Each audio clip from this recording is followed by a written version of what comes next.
സർവശക്തനായ ദൈവത്തിന് സ്തുതി. ഞാൻ തിരുവല്ലയിൽ നിന്നാണ് വരുന്നത്. എൻ്റെ പേര് രാജിക തമ്പി എന്നാണ്. ജന്മം കൊണ്ട് ഞാനൊരു ഹിന്ദുവാണ്. ഞാൻ കൃപാസനത്തെക്കുറിച്ച് ഞാനൊരു ഹെൽത്ത് ഡിപ്പാർട്ട്മെൻറ്റിൽ ജോലി ചെയ്യുന്ന ഒരാളായതുകൊണ്ട് തന്നെ ഞാൻ കൃപാസനത്തെക്കുറിച്ച് ധാരാളം കേട്ടിട്ടുണ്ട്. എങ്കിലും ഞാൻ സത്യത്തിൽ ഞാൻ നെഗറ്റീവുകളൊന്നും കേട്ടിട്ടില്ല. കാരണം ഞാൻ അത് കൂടുതൽ അറിയാൻ ശ്രമിച്ചിട്ടുമില്ല. പിന്നെ ഞാൻ ജോലി ചെയ്യുന്ന ഹോസ്പിറ്റലുകളിൽ ഇഷ്ടംപോലെ ആൾക്കാർ ഇങ്ങനെ കൊണ്ട് പത്രം കൊണ്ട് അവിടെ കൊണ്ടിട്ടിട്ട് പോകുമായിരുന്നു. അപ്പോൾ ഇങ്ങനെ ഓരോരുത്തർ അവിടെ ഇരിക്കുന്ന സ്റ്റാഫുകളൊക്കെ ഇങ്ങനെ ഓരോന്ന് കളിയാക്കിയൊക്കെ പറയും. അപ്പോൾ ഞാനും ചിരിച്ചിട്ടുണ്ട്. പക്ഷേ ഞാൻ ഈ പത്രം നിലത്ത് കിടക്കുന്ന സമയത്ത് ഞാൻ അതിനകത്ത് ദൈവികതയൊന്നും മനസ്സിലാക്കിയിട്ടൊന്നുമല്ല. ഒരു പത്രമാണല്ലോ, അത് പിന്നെ നമുക്കൊരു പൊതിയാനെങ്കിലും ഉപയോഗിക്കാമല്ലോ എന്നുള്ള ഒരു ഇതിൽ ഞാനെടുത്ത് എൻ്റെ ക്യാബിനകത്ത് വെക്കുമായിരുന്നു. അപ്പം അത് കഴിഞ്ഞിട്ട് എൻ്റെ ജീവിതത്തിൽ കുറേ കോവിഡിൻ്റെ സമയത്ത് എൻ്റെ ഹസ്ബൻഡിന് ജോലിയിലൊരു ചെറിയ ബുദ്ധിമുട്ടുകളൊക്കെ ഉണ്ടായി. കുറേ വീട് പണിയൊക്കെ കഴിഞ്ഞ് കുറേ സാമ്പത്തികമായിട്ട് കുറേ ബുദ്ധിമുട്ടുകളൊക്കെ അനുഭവിച്ച സമയത്ത് എൻ്റെ അമ്മയുടെ ജ്യേഷ്ഠത്തിയുടെ മകൾ ഇതുപോലെ കൃപാസനത്തെക്കുറിച്ച് എന്നോട് പറഞ്ഞു. അപ്പം എൻ്റെ മനസ്സിൽ ഒരു തോന്നലുണ്ട് അവിടെ ഒന്ന് പോയാലോ എന്ന്. പക്ഷേ എൻ്റെ മൂത്ത മകൾ ശക്തമായിട്ട് എന്നോട് എതിർത്തു. അതിന് പോകണ്ട, ആവശ്യമില്ലാത്ത കാര്യത്തിന് പോകരുത്, ഇങ്ങനെ പത്രമൊക്കെ ആൾക്കാർ കലക്കി കുടിക്കുകയൊക്കെ ചെയ്യുന്നതാണ്, അങ്ങനെ പോകരുതെന്ന് അവളെന്നോട് ഭയങ്കര നിർബന്ധമായിട്ട് പറഞ്ഞു. പിന്നെ മക്കൾ രണ്ടുപേരും ഇളയ മോളാണ് ഈ നിൽക്കുന്നത്. ഞങ്ങൾ രണ്ടുപേരും ഹസ്ബൻഡ് വെളിയിലായതുകൊണ്ട് ഞാൻ പിള്ളേർ പറയുന്നതിന് അപ്പുറമായിട്ടൊന്നും ചെയ്യാറുമില്ല. അങ്ങനെ ഇരുന്ന് ഹസ്ബൻഡ് വീട്ടിലല്ലാതെയും ഇവക്കും കുറേ മാനസികമായിട്ട് കുറേ ബുദ്ധിമുട്ടുകൾ കോവിഡിൻ്റെ സമയത്ത് വീട്ടിൽ തന്നെ ഇരുന്ന് കുറേ ബുദ്ധിമുട്ടുകളും പ്രയാസങ്ങളും ഒക്കെ ഉണ്ടായി.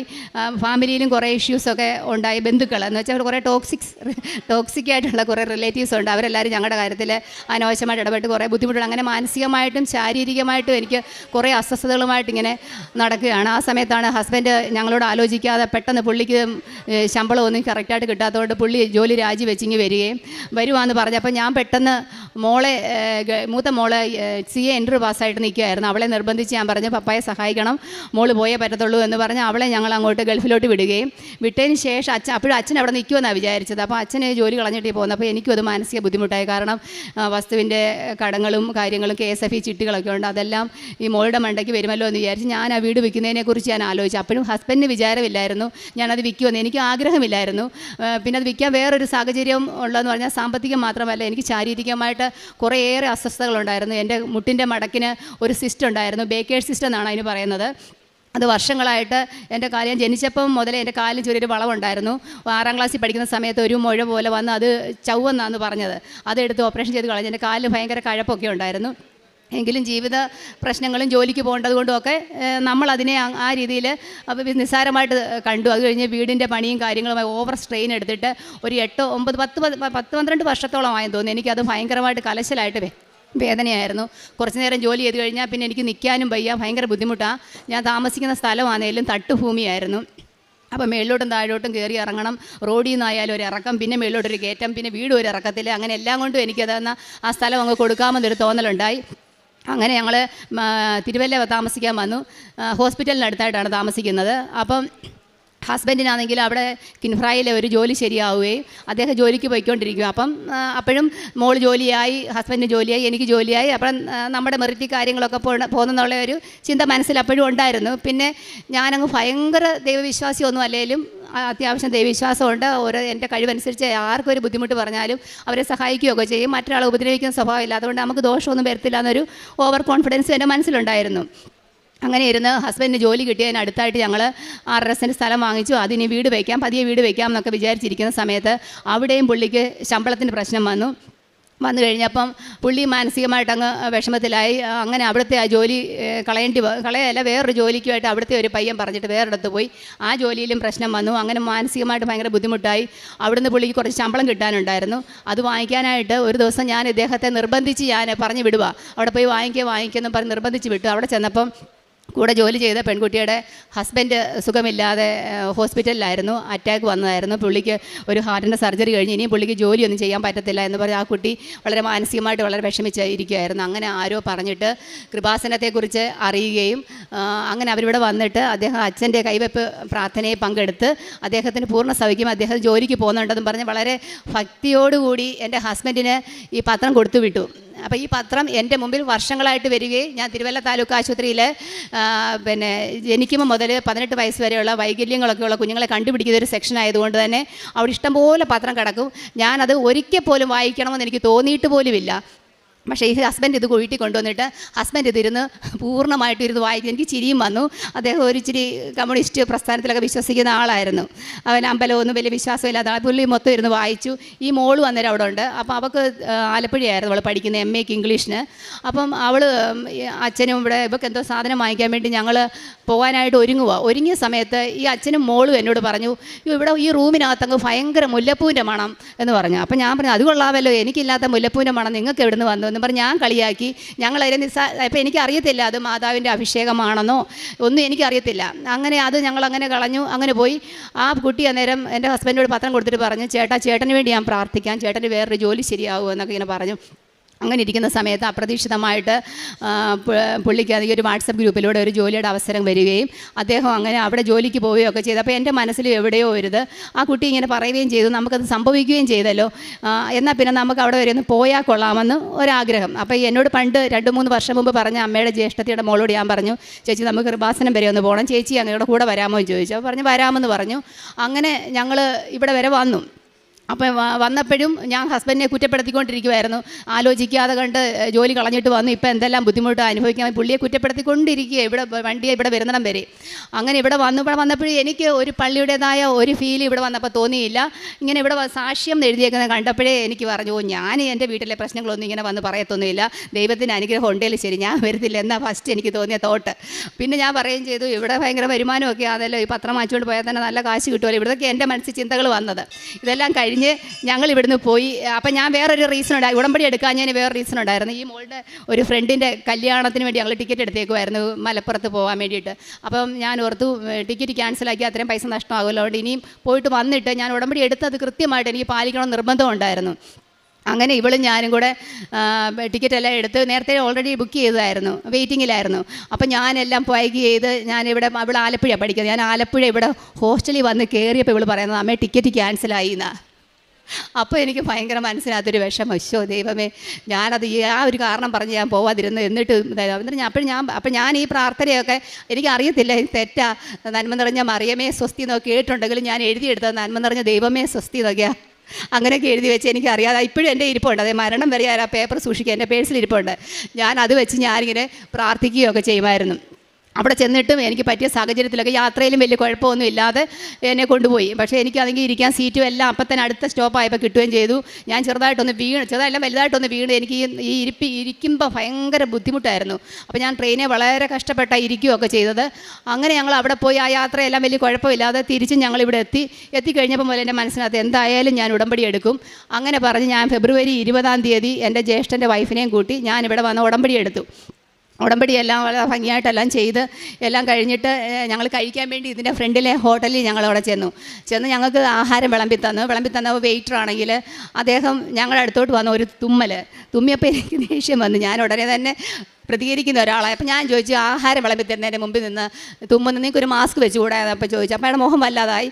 അപ്പോൾ പിന്നെ ഞാനത് ക്യാഷ്വലായിട്ട് എടുത്തു. അത് കഴിഞ്ഞിട്ട് ഞാൻ ഈ വീട്ടിൽ വന്ന് 5 മണിയായി. എനിക്ക് ഇന്ന് തന്നെ ഉടമ്പടിയുടെ എല്ലാം ചെയ്യണമെന്നൊക്കെ വിചാരിച്ചു. ഞാൻ കുളി നനയൊക്കെ കഴിഞ്ഞ് ഞാൻ കുളിച്ച് കഴിഞ്ഞ് ഇറങ്ങിയപ്പോൾ മുതൽ അദ്ദേഹത്തിൻ്റെ കാര്യം പറയുന്ന പോലെ എൻ്റെ മൂക്കിൽ നിന്ന് അങ്ങോട്ട് വെള്ളം ഒഴുകാൻ തുടങ്ങും.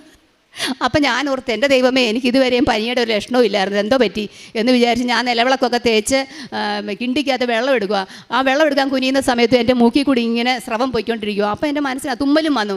അപ്പം ഞാൻ എൻ്റെ മനസ്സിൽ തോന്നി, എൻ്റെ ദൈവമേ എനിക്കൊരു കുഴപ്പമില്ലായിരുന്നു, ഞാൻ മനുഷ്യൻ വിശന്ന് വന്ന സമയത്ത് എനിക്ക് ആഹാരം വിളമ്പുന്നത് ഞാൻ അങ്ങനെ പറഞ്ഞ തെറ്റായിപ്പോൾ ഞാൻ അപ്പോൾ ദൈവത്തോട് ഒരു 100 ക്ഷമ ചോദിച്ചു, ദൈവമേ എന്നോട് ക്ഷമിക്കണേ, ഞാൻ ഓൺ ദ സ്പോട്ടിൽ പ്രതികരിച്ചത് തെറ്റായിപ്പോയി എന്ന് പറഞ്ഞു. ഞാനാണെങ്കിൽ ആദ്യം ഉടമ്പടി തൈലം എടുത്ത് മൂക്കിലൊക്കെ തേക്കുകയൊക്കെ ചെയ്ത് നെറ്റിയിലും കുരിശൊക്കെ വരച്ച് പിന്നെ എനിക്കത് സ്വിച്ചിട്ട പോലെ അങ്ങ് മാറി. അപ്പോഴെൻ്റെ മനസ്സിൽ ഒരു ചെറിയ വിശ്വാസം വന്നു. പിന്നെ ഞാൻ വസ്തുവിൻ്റെ ഒരു കച്ചവടവുമായിട്ട് ബന്ധപ്പെട്ട് ഞാൻ ഉടമ്പടിക്കകത്ത് എഴുതിയിട്ടുണ്ടായിരുന്നു. അപ്പോൾ അത്രയും നാൾ അനക്കമില്ലാതിരുന്ന് അപ്പോൾ ഞാനിങ്ങനെ ഹസ്ബൻഡിൻ്റെ പെങ്ങളോട് പറഞ്ഞത് ഉടമ്പടി എടുക്കാൻ പോകുന്ന കാര്യമൊക്കെ. അപ്പോൾ ഞാൻ ഓർത്ത് എന്നാൽ ചായ ഇട്ടിട്ട് വന്നിട്ട് പ്രാർത്ഥിക്കാം എന്നും പറഞ്ഞ് ഞാൻ അവിടെ നിൽക്കുന്ന സമയത്ത് എൻ്റെ മൊബൈലിൽ ബെല്ലടിക്കുന്ന സമയത്ത് എന്നോ കൊണ്ടിരുന്ന ഒരാൾ വിളിച്ച് വസ്തുവിൻ്റെ കച്ചവടം ആയോ എന്ന് ചോദിച്ച് വിളിക്കും. എൻ്റെ വസ്തുവിൻ്റെ കച്ചവടം ഇതുവരെ നടന്നിട്ടില്ല, പക്ഷേ എനിക്കത് ഭയങ്കര ഒരു അനുഭവമായിരുന്നു. അങ്ങനെ അപ്പം എനിക്ക് മനസ്സിൽ അച്ഛൻ പറയുന്ന പോലെ ഉടമ്പടി അത് കത്താൻ തുടങ്ങുവാണെന്ന് എനിക്കൊരു വിശ്വാസം എൻ്റെ മനസ്സിൽ വന്നു.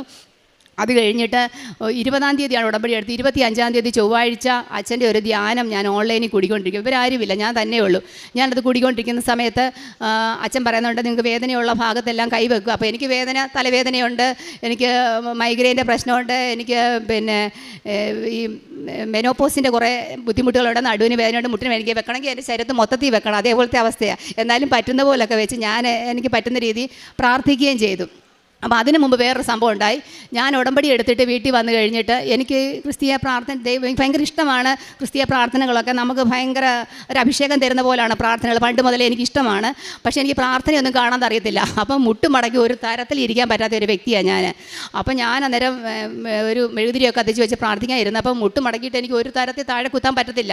അപ്പം ഞാനൊരു പായൊക്കെ വിരിച്ച് അതേ വെച്ചിട്ടാണ് മുട്ടുമടക്കിയത്. എന്നിട്ട് ഞാൻ അതേ ടീപ്പോയെ പിടിക്കണം, പുസ്തകത്തെ പിടിക്കണം, എല്ലാം ഈ പറ്റത്തില്ല. അപ്പം ഞാൻ പറഞ്ഞു, എൻ്റെ ദൈവമേ, ഒന്നുകിൽ എന്നെ ഇത് പ്രാർത്ഥന കാണാതെ പഠിപ്പിക്കണം, അല്ലെങ്കിൽ എൻ്റെ കാല് ശരിയാക്കി തരണം. ചുമ്മാ അതിങ്ങനെ ഒരു ഡയലോഗ് പറഞ്ഞു മനസ്സിൽ ഇങ്ങനെ പറഞ്ഞു. ഈ 5-ാമത്തെ ദിവസം ഒരു അത്ഭുതം പോലെ എൻ്റെ കാലിലെ ആ ബേക്കേഴ്സ് സിസ്റ്റ് എനിക്ക് തന്നെ ഫീൽ ചെയ്തു. അച്ഛൻ പറഞ്ഞു കഴിഞ്ഞ് നോക്കിയപ്പോൾ എൻ്റെ കാലിൻ്റെ വളവ് മാറിയതായിട്ട്, എൻ്റെ അകത്തോട്ട് ഈ മുട്ടിൻ്റെ മേൽവശം അകത്തോട്ടും വളഞ്ഞ്, മസിൽ ഇടത്തോട്ടും തെള്ളി, കാലിൻ്റെ പത്തി അകത്തോട്ടും വളഞ്ഞ്, അങ്ങനത്തെ ഒരു അവസ്ഥയിലായിരുന്നു എൻ്റെ കാല്. അപ്പോൾ ഈ സിസ്റ്റ് ഡോക്ടേഴ്സ് പറയുന്നത് അത് ഒന്നുകിൽ ആ മുഴ നീക്കം ചെയ്യണം, അല്ലെങ്കിൽ കുത്തിയെടുത്ത് കളയണം. ഇത് രണ്ടും ഞാൻ ചെയ്തില്ല.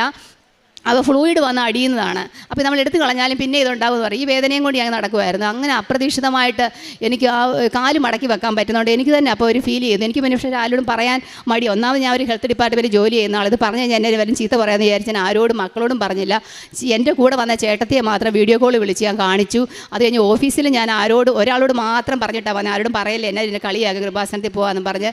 എന്നിട്ട് പിറ്റേ ദിവസം അതിനോടും പറഞ്ഞു. പിന്നെ പതിയെ എൻ്റെ വേദന എന്ന് പറയുന്ന സംഭവം എനിക്ക് അറിയാതായി കഴിഞ്ഞപ്പോൾ ഞാൻ ഓർത്ത്, ഞാൻ എന്തിനാണ് മടിച്ചിരിക്കണം, വേറൊരാളെ ബോധിപ്പിക്കേണ്ട കാര്യമില്ലല്ലോ, എനിക്ക് തുറന്ന് പറയാം. അപ്പോൾ എന്നോട് ഇങ്ങോട്ട് ഒത്തിരി പേര് തർക്കിക്കുകയൊക്കെ. ക്രിസ്ത്യൻസാണ് കൂടുതലും തർക്കിച്ച് സംസാരിച്ചത് മൊത്തം, മറ്റ് സഭയിലുള്ളവരൊക്കെ.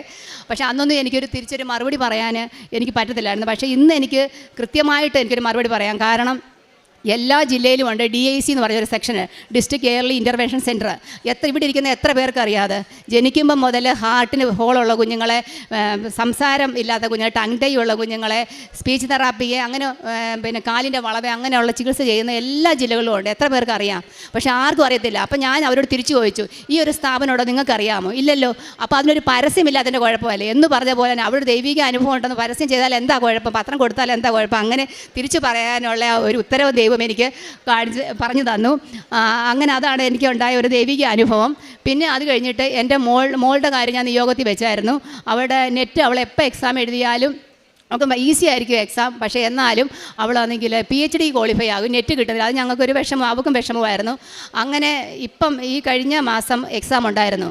അവൾ സെൻറ്റർ വെച്ചത് പിന്നെ ചെങ്ങന്നൂരാണ്. ചെങ്ങന്നൂർ ഒരിക്കലും അവൾ വെക്കുന്നതല്ല. ഒന്നുകിൽ അവൾ അടൂരോ പിന്നെ കല്ലൂപ്പാറയോ ആലപ്പുഴയോ തിരുവനന്തപുരം ഒക്കെ വെക്കുന്നത്. അവൾ ഒരിക്കലും പതിവില്ലാതെ ചെങ്ങന്നൂർ ഏറ്റവും അടുത്ത് വെച്ചു.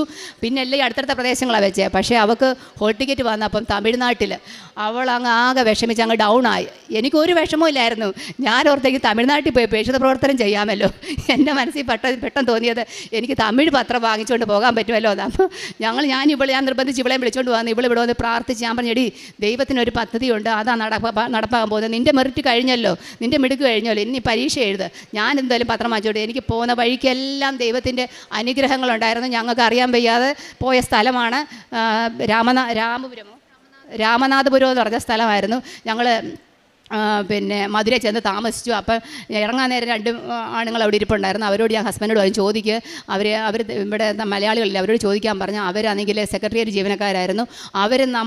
മാതാവ് നമ്മുടെ കൂടെ വിട്ടതുപോലെ ഞങ്ങളെ കൂടെ വിളിച്ചുകൊണ്ട് പോയി ഞങ്ങൾക്ക് റൂം എടുത്ത് തരുകയും ഞങ്ങളുടെ സുഖാന്വേഷണങ്ങൾ വിളിച്ച് പറയുകയും ഞങ്ങൾക്ക് പോകുന്ന വഴിക്കും എല്ലാം അതുപോലെ അനുഗ്രഹമായിരുന്നു. അപ്പോൾ ഞാൻ പറഞ്ഞു, അമ്മേ, ഞാൻ ഈ സാക്ഷ്യത്തിലെല്ലാം കേൾക്കുന്നുണ്ട്, ഓരോരുത്തർക്കും ഓരോ അനുഗ്രഹങ്ങൾ, ഓരോ അടയാളങ്ങൾ കൊടുക്കുന്നു, അമ്മ എനിക്കും അടയാളം തരണമെന്ന് പറഞ്ഞു. അങ്ങനെ അവിടെ ചെന്നപ്പോൾ ഇൻവിജിലേറ്ററെ പിറ്റേ ദിവസമുള്ള ആൾ അദ്ദേഹത്തെ അവിടെ കാണുകയും അദ്ദേഹം ഒരു നീല ഡ്രസ്സായിരുന്നു. അപ്പോൾ എനിക്കൊരു സന്തോഷം വന്നു. അപ്പോൾ ആ ബിൽഡിങ്ങിൻ്റെ പേരും മറിയം കോംപ്ലക്സ് എന്നായിരുന്നു. അപ്പോൾ എനിക്കും അത് വരും. ഞാൻ പറഞ്ഞു, നീ പരീക്ഷ പാസ്സാകും, അമ്മയുടെ പദ്ധതിയാണ് ഇത്, നമുക്ക് നീ ഒന്നും വിഷമിക്കണ്ട എന്ന് പറഞ്ഞ് ഞാൻ ഈ കാശുരൂപം അവിടെ ഉടുപ്പിനകത്ത് വെച്ച് തമിഴ്നാട്ടിൽ ചെന്നിട്ട് ഒരു ടൈലറെ ചെന്ന് എനിക്കറിയാവുന്ന തമിഴിൽ പറഞ്ഞ് പത്രവും കൊടുത്ത് അയാളെ കൊണ്ട് അത് തയ്പ്പിച്ച് അതും വെച്ച് പിന്നെ ഇവിടുന്ന് കിട്ടിയ വെള്ള കളറല്ല ഗ്ലാസിൻ്റെ ടൈപ്പ് പേന കൊണ്ടുവന്ന് ആ പേനയ്ക്ക് അത് ഉപ്പുമൊക്കെ ഇട്ട് അവൾ കൊണ്ടുവന്ന് വെള്ളത്തിന് അത് ഉപ്പൊക്കെ വിതറി വളരെ അനുഗ്രഹപ്രദമായ രീതിയിൽ അവൾ ആ പരീക്ഷ എഴുതിയിട്ട് വന്നു. ഇന്ന് റിസൾട്ട് വരുമെന്നും പറഞ്ഞിരുന്നതായിരുന്നു. ഞാൻ കഴിഞ്ഞ ആഴ്ച ഇവിടെ വന്നപ്പോൾ സിസ്റ്ററിനോട് പറഞ്ഞു ഈ കാലിൻ്റെ അനുഭവങ്ങൾ എന്താ പറയാത്തത്, നല്ലൊരു അനുഭവമാണല്ലോ. അപ്പോൾ ഞാൻ പറഞ്ഞു സിസ്റ്റർ ഉടമ്പടി വെച്ചൊരു കാര്യമല്ല, എനിക്കല്ലാതെ അമ്മ തന്നെ ഒരു ബോണസ് അത്, പിന്നെ അതുകൂടെ ഇവളുടെ റിസൾട്ട് കൂടെ വന്നിട്ട് ഞാൻ പറയാമെന്ന് പറഞ്ഞു. അപ്പോൾ ഞാൻ അവളോട് ചോദിച്ചു. അവൾ പറഞ്ഞു അമ്മേ ഭയങ്കര ടഫായിരുന്നു, ഇത്രയും നാൾ ഞാൻ എക്സാം എഴുതിയതിനകത്ത് നമുക്ക് വായിച്ചെടുക്കാനൊക്കെ ഒരു ബുദ്ധിമുട്ടുമില്ലായിരുന്നു. ഇത് ക്വസ്റ്റ്യൻ പോലും നമുക്ക് വായിച്ചെടുക്കാൻ ഒത്തിരി ടൈമാണ്, 5 ക്വസ്റ്റ്യൻ എനിക്ക് എഴുതാൻ പറ്റിയില്ല, എനിക്ക് ഒരു സാറ്റിസ്ഫാക്ഷനും ഇല്ല എന്ന് പറഞ്ഞു. ഞാൻ പറഞ്ഞു നീ അത്ഭുതം നടക്കൂടി, മാതാവ് നടത്തി തരും, ഇത്രയൊക്കെ ചെയ്ത മാതാവിന് അതും അറിയാം. പക്ഷേ ഒരു കാര്യം, നിനക്ക് ഇത് കിട്ടിക്കഴിഞ്ഞാൽ നീ ഉടമ്പടി എടുക്കുമെന്ന് ചോദിച്ചാൽ ഉറപ്പായിട്ട് എടുക്കുമെന്ന് പറഞ്ഞു. അങ്ങനെ ഇവൾ ഉടമ്പടി ഇന്ന് എടുത്തു. അവൾക്ക് മാതാവിൻ്റെ തിരുരൂപം അവൾക്ക് വഹിച്ചുകൊണ്ട് വരാനൊരു ഭാഗ്യം ഉണ്ടായി. ഇനിയും ഞാൻ യോഗത്തിൽ പറഞ്ഞ കാര്യങ്ങളെല്ലാം അമ്മ എനിക്ക് സാധിച്ചു തരും, എനിക്ക് പൂർണ്ണ വിശ്വാസമുണ്ട്. അതുപോലെ തന്നെ പലർക്കും ഞാൻ ഉടമ്പടി തൈലം വെച്ച് പ്രാർത്ഥിക്കുക, അവർക്ക് അനുഗ്രഹങ്ങൾ ഉണ്ടായിട്ടുണ്ട്. പക്ഷേ അച്ഛൻ പറഞ്ഞു അതെല്ലാം അവർ നേരിട്ട് പറയുന്ന സമയത്ത് പറഞ്ഞാൽ മതി എന്ന് പറഞ്ഞുകൊണ്ട് ഞാനിപ്പോൾ അതൊന്നും പറയുന്നില്ല. ഞാൻ എൻ്റെ പ്രേക്ഷിത പ്രവർത്തനം കൂടെ പറയാം. ഞാനിവിടുന്ന് കിട്ടുന്ന പത്രങ്ങൾ ഞാൻ എൻ്റെ ആശുപത്രിയിലുള്ളവർക്കും അവിടെ വരുന്നവർക്കും, അല്ലെങ്കിൽ ഞാൻ ഒരു സ്ഥലം ഉണ്ട് വിൽക്കാനിട്ടിരിക്കുന്ന ഒരു സ്ഥലമാണ്, ആ സ്ഥലത്തിൻ്റെ അവിടെ ഞാൻ ചുമ്മാതെ പോകും, പത്രം കൊടുക്കാൻ വേണ്ടി തന്നെ പോകും. എനിക്ക് കേരളത്തിൽ നിന്ന് ആരും എന്നോട് അത്രയും ദേഷ്യപ്പെട്ട് സംസാരിച്ചില്ല. അവർ തമിഴ്നാട്ടിൽ ഞാൻ പത്രം കൊണ്ട് കൊടുത്തപ്പോൾ ഒരു മലയാളി പിന്നെ പള്ളിക്കലുള്ള ഒരാളൊരു അധ്യാപകനാണ്, പുള്ളി എന്നെ ഭയങ്കരമായിട്ട് ശത്രുക്കളോട് സംസാരിക്കുന്ന പോലെ ഭയങ്കര ദേഷ്യപ്പെട്ടു. ഇവർക്കെല്ലാം വിഷമമായി. അപ്പോൾ ഞാൻ അവർ പരീക്ഷാ ഹാളിൽ നിന്നോ ആളിൻ്റെ അവിടെ നിന്നോട് ഞാൻ പറഞ്ഞു നീ വിഷമിക്കുന്ന എന്തിനാടി, ഞാൻ ഈ കാര്യം പറയാം, ഈ മാതാവിനെ അവിടെ പറയാനും യേശുദേവൻ്റെ കാര്യം പറഞ്ഞപ്പോഴും എന്നെ അത്രയും അവരെ അവമാനിച്ചിട്ടുണ്ട്, അത്രയും എനിക്ക് അനുഗ്രഹം കിട്ടിയെന്ന് ഞാൻ വിചാരിച്ചുള്ളൂ, എനിക്കത് ഒരു ദുഃഖവുമില്ല എന്ന് ഞാൻ പറഞ്ഞു. അത് കഴിഞ്ഞിട്ട് എന്നോട് ആ ആളും ചോദിച്ചു, പിന്നെ തിരുവല്ല തന്നെ ഒരു ക്രിസ്ത്യനാണ്, അയാളും എന്നോട് ഈ പത്രം കൊടുത്തപ്പോൾ എന്നോട് ചോദിച്ചു ശമ്പളം എത്ര കിട്ടുമെന്ന് കൃപാസനത്തിൽ നിന്ന് എന്നോട് ചോദിച്ചു. ഞാൻ പറഞ്ഞു ഞാനും അങ്ങനെയൊക്കെയാണ് വിചാരിച്ചിരുന്നത്, എനിക്ക് ശമ്പളം മേളിലിരുന്ന ഒരാൾ എനിക്ക് തരുന്നുണ്ട്, എനിക്ക് ഇഷ്ടംപോലെ ബോണസ് സഹിതം എനിക്ക് തന്നുകൊണ്ടിരിക്കുകയാണ്, എനിക്ക് ശമ്പളം അവിടെ നിന്ന് കിട്ടുന്നുണ്ടെന്ന് ഞാൻ പറഞ്ഞു. പിന്നെ കാരുണ്യ പ്രവർത്തനങ്ങളായിട്ട് എൻ്റെ മുമ്പിൽ വന്ന ആരെങ്കിലും ഒരു ആവശ്യം പറഞ്ഞാൽ ഇപ്പോഴല്ല എപ്പോഴായാലും എനിക്ക് എത്ര ബുദ്ധിമുട്ടുണ്ടെങ്കിലും ഞാൻ അവരെ സഹായിക്കാൻ ശ്രമിക്കാറുണ്ട്, അല്ലെങ്കിൽ ഞാൻ വേറെടുത്തുനിന്ന് വാങ്ങിച്ചു കൊടുക്കാറുണ്ട്. അതുപോലെ ഹോസ്പിറ്റലിൽ ഫുഡൊന്നും ഉണ്ടായിക്കൊണ്ട് ചെല്ലാൻ പറ്റത്തില്ല, അത് കാരണം ഞാൻ അവിടെ പറഞ്ഞിട്ടുണ്ട് ആർക്കെങ്കിലും എന്തെങ്കിലും ആവശ്യങ്ങളുണ്ട് എന്നോട് പറയണം. അങ്ങനെ 1-2 കാര്യങ്ങൾ എന്നോട് പറഞ്ഞ് ഞാൻ അത് ചെയ്യാൻ എനിക്ക് സാധിച്ചിട്ടുണ്ട്. ഇനി ആയാലും ഞാൻ കരുണ പ്രവർത്തനങ്ങളൊക്കെ ചെയ്യാൻ എനിക്ക് വളരെ സന്തോഷമുള്ള ആളാണ്. അതേപോലെ എനിക്ക് ശരീരത്തിനുണ്ടായിരുന്ന വേറൊരു ബുദ്ധിമുട്ടായിരുന്നു, എനിക്ക് മൈഗ്രെയിൻ വന്നു കഴിഞ്ഞാൽ എനിക്ക് തലവേദന എടുത്ത് എനിക്ക് ബാത്റൂമിൽ പോകണം, എൻ്റെ വിയർപ്പ് പോലും എനിക്ക് അസഹനീയമായി, എനിക്ക് അടുത്ത് വേറൊരാളെ നിൽക്കുന്ന ഇഷ്ടമല്ല, എനിക്ക് ആ ഒരു ദിവസം എൻ്റെ പോക്കായിരുന്നു, വെയിൽ കൊള്ളാൻ പറ്റത്തില്ല, എനിക്ക് ഭയങ്കര ബുദ്ധിമുട്ടായിരുന്നു. അതും ഞാൻ ഈ ഉടമ്പടി തൈലം ഒക്കെ തേച്ച് ഞാൻ പ്രത്യേകിച്ച് പ്രാർത്ഥിച്ചില്ല, എൻ്റെ ശരീരത്തിന് അസ്വസ്ഥതകളെല്ലാം ദൈവം ഒറ്റയടിക്ക് വലിച്ചെടുക്കുന്ന പോലെ അതെനിക്ക് മാറിക്കിട്ടി. പിന്നെ അതുപോലെ എനിക്ക് HB എൻ്റെ വളരെ ലോ ആയിക്കഴിഞ്ഞാൽ ഞാൻ ഭയങ്കര ആക്റ്റീവായിട്ടുള്ള ഒരാളായിരുന്നു, ഞാൻ ജോലി ചെയ്തുകൊണ്ടിരുന്നതിനിടയ്ക്ക് ഞാൻ ഉറങ്ങിപ്പോകുമായിരുന്നു, കണ്ണടഞ്ഞങ്ങ് പോകും, അങ്ങനെ ബുദ്ധിമുട്ടായിരുന്നു. എൻ്റെ HB എനിക്ക് പ്രഗ്നൻസി പീരീഡിൽ പോലും 9.5 ആയിരുന്നു, ഇപ്പോൾ എനിക്ക് എപ്പോഴും 11.5 എനിക്കിപ്പോൾ ഒരു കുഴപ്പമില്ല, ഒരു മെഡിസിനും എടുക്കുന്നില്ല. ഇത് സത്യമാണ് ഞാൻ പറയുന്നത്, എനിക്ക് വെറുതെ കള്ളം പറഞ്ഞിട്ട് ഇവിടെ വന്ന് ഒന്നും സാധിക്കേണ്ട കാര്യമില്ല. എൻ്റെ കയ്യിൽ അന്ന് ഞാൻ സ്റ്റോപ്പ് ചെയ്ത മെഡിസിൻ എല്ലാം എൻ്റെ കയ്യിൽ ഞാൻ അതുപോലെ കെട്ടിവെച്ചിട്ടുണ്ട്. അതുപോലെ ആണെങ്കിൽ ഈ ബേക്കേഴ്സ് സിസ്റ്റിൻ്റെ കാര്യം എൻ്റെ ഈ മോക്കാണ് എല്ലാവരേക്കാളും കൂടുതൽ അറിയാവുന്നത്. അവളാണെങ്കിൽ പിന്നെ അവൾക്കും അറിയാം, എൻ്റെ ഹസ്ബൻഡിനും എല്ലാവർക്കും അറിയാം. പക്ഷേ ഞാനിത് പൊതുസമൂഹത്തെ ബോധ്യപ്പെടുത്താൻ വേണ്ടി ഞാൻ കഴിഞ്ഞ ദിവസം പോയി സ്കാനിൻ്റെ റിപ്പോർട്ട് എടുത്തതാണ്. അപ്പോൾ ഡോക്ടർ പറഞ്ഞത് ആ സിസ്റ്റ് പൊട്ടിപ്പോയെന്നാണ് പറഞ്ഞത്. ഞാൻ ഓർത്തോയോട് ചോദിച്ചു പൊട്ടുമോ സാറേ എന്ന് പറഞ്ഞു. അങ്ങനെ പൊട്ടാൻ ചാൻസ് ഇല്ല, ഒരിക്കലും പൊട്ടത്തില്ല, അങ്ങനെ സിസ്റ്റ് ഉണ്ടെങ്കിൽ എന്തിനും പൊട്ടിപ്പോയെന്നാണ് ഇതിൽ എഴുതിയിരിക്കുന്നത്. അങ്ങനെ ഒരു അത്ഭുതം എൻ്റെ കാലിനുണ്ടായി. പിന്നെ അതുപോലെ എൻ്റെ കാലിൻ്റെ നഖം, വലതുകാലിൻ്റെ നഖമാണെങ്കിൽ പൊടിഞ്ഞ് ഇളകിപ്പോമായിരുന്നു. അതും ഒരു സുപ്രഭാതത്തിൽ ഞാനതിനൊന്നും ചെയ്തിട്ടില്ല. പക്ഷേ ഞങ്ങളൊരു ട്രെയിൻ യാത്രയ്ക്കിടെ ഞാനൊരു സാക്ഷ്യം കേട്ടു, ഒരു ലേഡി അവരുടെ ഹസ്ബൻഡിന് ഇതുപോലെ ഒരു പ്രശ്നം ഉണ്ടായിരുന്നു, അത് ഉടമ്പടി തൈലം തേച്ച് മാറിയെന്ന്. അന്നാണ് ഞാൻ ശ്രദ്ധിക്കുന്നത് എൻ്റെ നഖത്തിന് ആ ഒരു പ്രശ്നം ഇപ്പോൾ ഇല്ലെന്നുള്ളത്. അതിനെല്ലാം ഇവളായിരുന്നു എൻ്റെ കാല് നോക്കുകയും ചെയ്യുന്നത്. ഇത് ഞാൻ സമൂഹത്തെ ബോധ്യപ്പെടുത്താൻ വേണ്ടിയാണ് ഇതെടുത്തത്. എനിക്ക് ദൈവത്തിൻ്റെ മുമ്പിൽ പറയുന്നതിന് ഒരു മടിയുമില്ല. ഞാൻ എന്നോട് വന്ന് ഈ കൃപാസനത്തെക്കുറിച്ച് എൻ്റെ അമ്മയുടെ ചേച്ചിയുടെ മോൾ പറഞ്ഞപ്പോൾ ഞാൻ പൂർണ്ണമായിട്ടും വിശ്വസിച്ചു, ഹസ്ബൻഡിൻ്റെ കൂട്ടുകാരി പറഞ്ഞപ്പോൾ ഞാൻ വിശ്വസിച്ചു. അങ്ങനെ ഒരാളോടും ചെന്ന് കള്ളം പറഞ്ഞിട്ട് ഇന്നയുടെ ദൈവം ഉണ്ടെന്ന് പറയേണ്ട കാര്യമില്ല. എനിക്കും അതിൻ്റെ ആവശ്യമില്ല. പക്ഷേ ഇത് സമൂഹത്തെ ബോധ്യപ്പെടുത്താൻ വേണ്ടി മാത്രമാണ് ഞാനിത് ചെയ്തത്. എനിക്ക് ഇത്രയും കൃപകൾ തന്ന, എനിക്ക് പ്രാർത്ഥിക്കാൻ പോലും അറിയാത്ത എന്നെ ഇത്രയും ഇവിടെ നിന്ന് സംസാരിപ്പിക്കാനുള്ള അവസരം തന്ന ദൈവമാതാവിനും തിരുകുമാരനും ഞാൻ 1000 നന്ദി പറയുന്നു. തിരുകുമാരൻ എന്നൊക്കെ പറയാൻ ഞാൻ ഒത്തിരിയും കഷ്ടപ്പെട്ടു. എനിക്ക് ആ വാക്കൊന്നും വരുത്തതേ ഇല്ലായിരുന്നു. ഞാൻ അതിന് തന്നെ കുറേ ദിവസം പ്രാർത്ഥിച്ചിട്ടുണ്ട്. എനിക്ക് ദൈവങ്ങളെ പറയാനുള്ള കഴിവും പ്രാപ്തി എനിക്ക് തരണേ. ഞാനൊരു ഹിന്ദു വിശ്വാസി ആയതിൻ്റെ ഞാനിനി എൻ്റെ മോക്ക് അങ്ങോട്ട് കൊടുക്കുക. അവൾക്കുണ്ടായ ഒരു അനുഭവം അവൾ പറയും. അമ്മ മാതാവിനും തിരുകുമാരനും 1000 നന്ദി. അമ്മ പറഞ്ഞതുപോലെ അമ്മയുടെ ഉടമ്പടി മേലാണ് ഞാനിപ്പോൾ ഇവിടെ വന്ന് നിൽക്കുന്നത്. അപ്പോൾ പരീക്ഷ ഞാൻ പലതവണ എഴുതിയിട്ടുണ്ട്. അപ്പോഴൊക്കെ ഞാൻ ഒരു കഴിഞ്ഞ പ്രാവശ്യം തൊട്ട് ഞാൻ ഒരു ഓൺലൈനായിട്ട് ഞാൻ കോച്ചിങ് കാര്യങ്ങളൊക്കെ എടുക്കുന്നുണ്ട്. അപ്പം കഴിഞ്ഞ പ്രാവശ്യം ഞാൻ ഭയങ്കര കോൺഫിഡൻ്റ് ആയിരുന്നു, എനിക്ക് കിട്ടും, ഞാൻ അത്ര നന്നായിട്ട് ചെയ്തിട്ടുണ്ട്, ഞാൻ അത്രയും കോൺഫിഡൻ്റ് ആയിട്ട് ഇരിക്കുകയായിരുന്നു. പക്ഷേ റിസൾട്ട് വന്നപ്പം എനിക്ക് PhD ക്വാളിഫിക്കേഷൻ മാത്രമേ കിട്ടിയിട്ടുള്ളൂ. അതിന് അഡ്മിഷൻ എടുക്കാനുള്ള ക്വാളിഫിക്കേഷൻ മാത്രമേ കിട്ടിയുള്ളൂ. അപ്പം അമ്മ എന്നോട് ഇങ്ങനെ പറയുന്നുണ്ട്. അപ്പം അമ്മ ഇവിടെ വരുന്നുണ്ട്, തൈലമൊക്കെ വന്ന് എന്നും പ്രാർത്ഥിച്ച് ഞാൻ പഠിച്ചുകൊണ്ടിരിക്കുമ്പോൾ വന്ന് എൻ്റെ നെറ്റിയിൽ പുരട്ടിത്തരും, വായിൽ തേനൊഴിച്ച് തരും, അതേപോലെ ഉപ്പിട്ട് തരും. പിന്നെ കുറേ നാൾ കഴിഞ്ഞപ്പോഴത്തേക്ക് എനിക്കങ്ങ് വല്ലാതായി. ഞാൻ ഇടയ്ക്ക് അമ്മ കൊണ്ട് തലയിൽ നെറ്റിയിൽ തൈലമൊക്കെ പുരട്ടുമ്പോൾ ഞാൻ കൈ കൊണ്ട് തട്ടിയൊക്കെ മാറ്റിയിട്ടുണ്ട്. പോയി ഞാൻ എങ്ങനെയും പഠിക്കട്ടെ. അപ്പോൾ അമ്മ പറയും, നീ ആ പ്രാർത്ഥന പഠിക്കുക. ഞാൻ പറയും, ഞാൻ എൻ്റെ പഠിക്കണോ അതോ പ്രാർത്ഥന പഠിക്കണോ എന്ന് പറഞ്ഞിട്ട് ഞാൻ ഒരുപാട് അമ്മയോട് ഞാൻ വഴക്കിടും. പക്ഷേ അമ്മ ഇവിടെ വരുന്നതിലോടൊന്നും എനിക്ക് വലിയ എതിർപ്പൊന്നുമില്ലായിരുന്നു. കാരണം അമ്മ ഇവിടെ വന്നതിന് ശേഷം ഒരുപാട് മാറ്റങ്ങൾ അമ്മയ്ക്ക് വന്നത് ഞാൻ നേരിട്ട് കണ്ടിട്ടുണ്ട്. അമ്മ ഒരുപാട് കാലിന് വയ്യ എന്നൊക്കെ പറഞ്ഞ് രാവിലെ ബഹളം തുടങ്ങും വീട്ടിൽ. എഴുന്നേക്കടി, അത് ചെയ്യടി, എന്നെ ഒന്നൊന്ന് സഹായിക്കടി, നിനക്ക് എന്താടി കണ്ണി ചോരയില്ല ഇവിടെ ഉള്ളവർക്ക് ആർക്കും എന്നൊക്കെ പറഞ്ഞിട്ട് അമ്മ കുറേ പറയുമായിരുന്നു. പക്ഷേ ഇവിടെ വന്നതിന് ശേഷം അമ്മയ്ക്ക് ഒരുപാട് മാറ്റം പോസിറ്റീവായിട്ടുള്ള, രാവിലെ എഴുന്നേറ്റ് അമ്മ കുളിച്ചിട്ടാണ് മുട്ടുമേ നിന്ന് പ്രാർത്ഥിക്കുന്നത്. അപ്പോൾ അതൊക്കെ കാണുമ്പം ഒരു ബെറ്റർ ആയിട്ടുള്ള ലൈഫ് സ്റ്റൈലിലോട്ട് അമ്മ ചേഞ്ച് ആയല്ലോ എന്നൊക്കെ ഓർത്തിട്ട് ഞാൻ പിന്നീടൊന്നും പറഞ്ഞിട്ടില്ല. അമ്മ ഓക്കെ പോകുന്നെങ്കിൽ പൊക്കോ, പക്ഷേ നമ്മളെ നിർബന്ധിക്കരുതെന്നുള്ള രീതിയായിരുന്നു.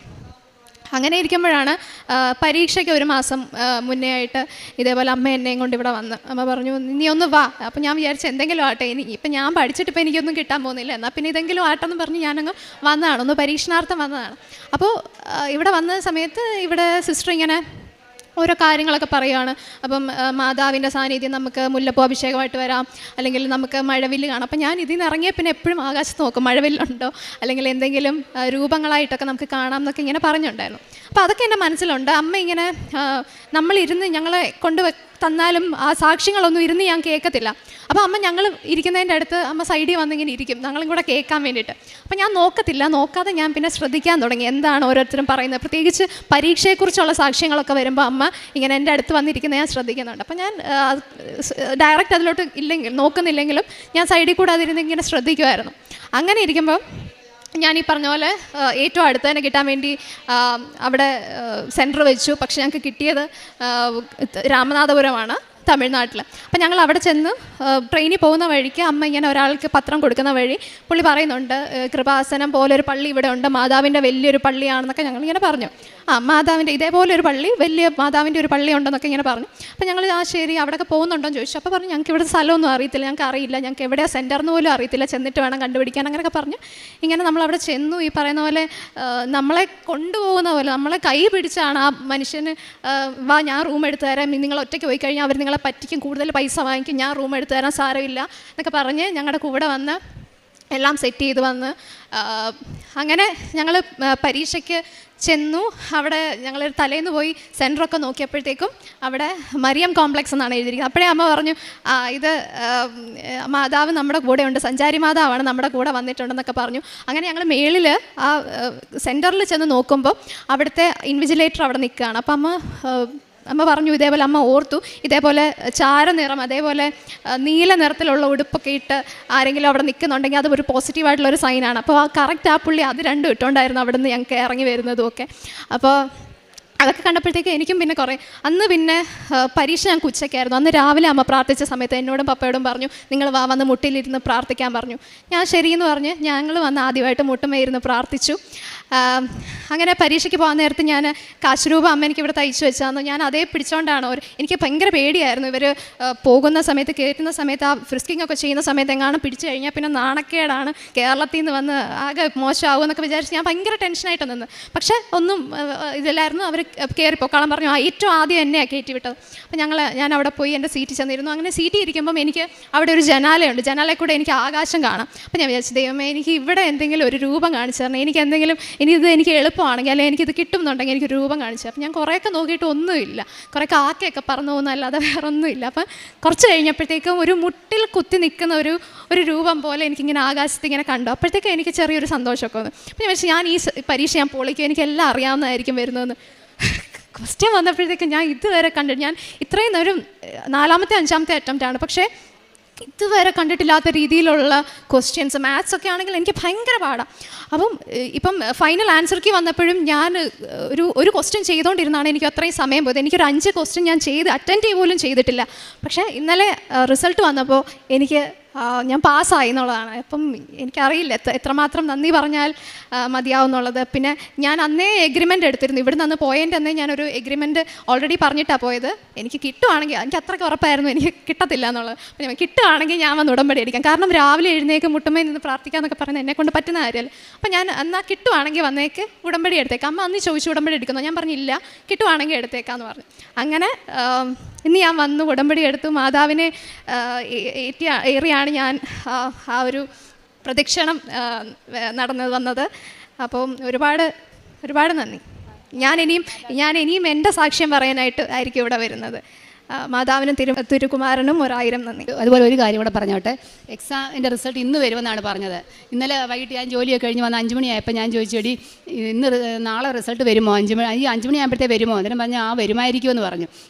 അപ്പോൾ ഞാൻ അവിടെയൊക്കെ ചായയൊക്കെ ഇട്ട് കുടിച്ചിട്ട് ഞാനും ദിവാനിൽ അവിടെ കിടന്നുകൊണ്ട് ഞാൻ കുറേ സാക്ഷ്യങ്ങൾ ഇങ്ങനെ കേട്ടുകൊണ്ടിരിക്കും. അതും പിള്ളേരുടെ വിദ്യാഭ്യാസപരമായിട്ടുള്ള കാര്യങ്ങളൊക്കെ കേട്ടുകൊണ്ടിരിക്കുന്ന സമയത്ത് ഒരു 7 മണി ആവാറായി കാണുമായിരിക്കും. ഇവൾ ലാപ്ടോപ്പ് എടുത്ത് പിന്നെ മൊബൈലും എടുത്തുകൊണ്ട് അങ്ങോട്ട് പോയി. അപ്പോൾ ഞാൻ ഓർത്ത് ഇന്നാളൊരു ഇൻ്റർവ്യൂവിൻ്റെ കാര്യം ഞാൻ അത് നോക്കുവാണോ അതോ ഇനി വല്ല റിസൾട്ട് വന്നു വല്ലോ അവരും പറഞ്ഞിട്ടാണോ എന്ന് ഞാൻ വിചാരിച്ചു. പിന്നെ ഞാൻ അറിയുന്നത് ആൻസർ കീ നോക്കാനായിട്ട് അവൾ എടുത്തതെന്ന്. പക്ഷേ പെട്ടെന്ന് എൻ്റെ മനസ്സിൽ തോന്നി പെട്ടെന്ന് പ്രാർത്ഥിക്കണമെന്ന്. ഞാൻ പെട്ടെന്ന് പോയി വെഴുതിരി കത്തിച്ച് ഞാൻ പ്രാർത്ഥിച്ചു. ഇപ്പോൾ ഉടമ്പടി തൈലവും ഉപ്പും ഒക്കെ എല്ലാം കൊടുത്ത് എല്ലാം കഴിഞ്ഞ് അപ്പുറത്തെ റൂമിലോട്ട് പോയപ്പം ഇവൾ പറഞ്ഞു, അമ്മേ അതാണ്ട് മെസ്സേജ് വന്നേക്കുന്നു, റിസൾട്ട് വന്നെന്ന് പറഞ്ഞു. ഇവൾ നോക്കിയപ്പോൾ തന്നെ അവൾക്ക് കിട്ടുകയും ചെയ്തു, അവൾ പാസ്സായെന്നും പറഞ്ഞു. അതൊരു ഭയങ്കര ഒരു അനുഗ്രഹമായിരുന്നു. അതിനുശേഷം അവിടെ കൂട്ടുകാരെ അവർ പലരും വിളിച്ചു. അവർക്ക് രാത്രി 10 മണിക്കാണ് പിന്നെ അവർ റിസൾട്ട് അറിയാൻ പറ്റിയത്. പൂർണ്ണമായിട്ട് ഞാൻ വിശ്വസിക്കുന്നു അമ്മയുടെ ഒരു സാന്നിധ്യവും അനുഗ്രഹവുമാണെന്ന് ഞാൻ കോടാനുകോടി നന്ദി പറയുന്നു അമ്മയോടും തിരുകുമാരനോടും. ജെറേമിയ 32:27. ഞാൻ സകല മർത്തരുടെയും ദൈവമായ കർത്താവാണ്, എനിക്ക് അസാധ്യമായി എന്തെങ്കിലുമുണ്ടോ? രാജിക ചേച്ചിയുടെ സാക്ഷ്യത്തിൽ കുറേ വർഷങ്ങളായി കൊണ്ടു നടന്നിരുന്ന പല അസുഖങ്ങൾ സുഖപ്പെട്ടത് ചേച്ചി സാക്ഷ്യപ്പെടുത്തി. അതോടൊപ്പം തന്നെ ഏറ്റവും പ്രധാനപ്പെട്ടത് പ്രേക്ഷിത പ്രവർത്തനം ചെയ്യാൻ കഴിയുന്നു എന്നുള്ളതാണ്. ഞാൻ നിങ്ങളുടെ ദൈവവും നിങ്ങൾ എൻ്റെ ജനവും. അതാണ് ഉടമ്പടിയിൽ. അതേപോലെ തന്നെ ദൈവത്തിൻ്റെ മക്കളായിട്ട് കർത്താവിനെ അറിയിക്കുവാനായിട്ടുള്ളൊരു ധൈര്യം ലഭിച്ചു. അത് ഈ കുടുംബം നന്നായി ഇപ്പോൾ ചെയ്തുകൊണ്ട് പോവുകയാണ്. പരിശുദ്ധ അമ്മയിലൂടെ ദൈവം നൽകിയ അനുഗ്രഹങ്ങൾക്ക് കൈയടിച്ച് നമുക്ക് ദൈവത്തെ മഹത്വപ്പെടുത്താം. യേശുവേ നന്ദി.